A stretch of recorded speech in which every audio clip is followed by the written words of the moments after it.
নমস্কার, বিচিত্রায় আপনাদের সকলকে স্বাগতম। এই দুটি নেল স্টিকার দিয়ে আজ আমি প্রথমবারের জন্য নেইল আর্ট করবার চেষ্টা করব।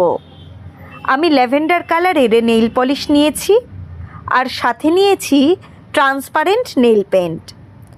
ল্যাভেন্ডার কালার এখন খুবই ট্রেন্ডি। প্রথমে প্রতিটি আঙ্গুলে নেল পালিশ পরে নিয়েছি, কিছুক্ষণ অপেক্ষা করেছি শুকানোর জন্য। নেল পালিশ শুকিয়ে যাওয়ার পর পছন্দ মতো বেছে নিয়ে স্টিকারগুলো নখগুলিতে লাগিয়ে নেব। এই পদ্ধতিতে খুবই সহজভাবে নেল আর্ট করা সম্ভব। এখন বাজারে ফেক নেলস কিনতে পাওয়া যায়, কিন্তু নিজের হাতে করা আর্ট যেন আমার একটু বেশি প্রিয়। প্রজাপতি আর ফুল দুটোই আমার খুব পছন্দের।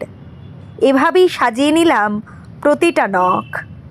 প্রফেশনাল নেল আর্টিস্টরা খুব সুন্দর কাজ করেন, আমি সেসব কিছুই পারি না। নিজের মতো করে নিজের জন্য একটু চেষ্টা করি মাত্র। এরপর ট্রান্সপারেন্ট নেল পেন্ট দিয়ে টপ কোট করে নিলাম। এতে স্টিকারগুলো ফিক্সড হয়ে গেল। ব্যাস, হয়ে গেল আমার আজকের নেল আর্ট। ভালো লেগে থাকলে সকলে পাশে থাকবেন। অনেক অনেক ধন্যবাদ।